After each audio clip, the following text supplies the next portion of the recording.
How to turn off repost notifications on TikTok. Hello and welcome to our channel Whizz.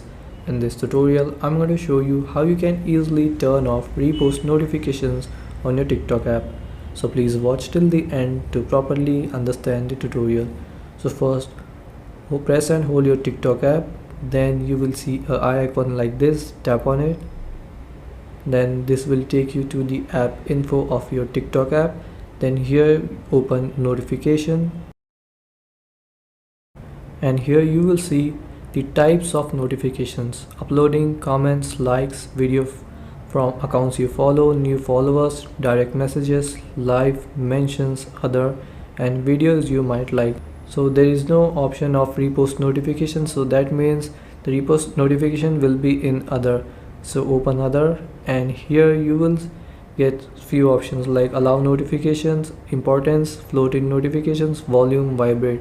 So if you want to silent the repost notification, you can tap on importance and then here select silent notifications. But if you want to disable all of the repost notification, you can tap here to turn it off, and all the repost notifications and other notifications on your TikTok app will be turned off. And so this is how you can turn off repost notifications on TikTok. Thanks for watching.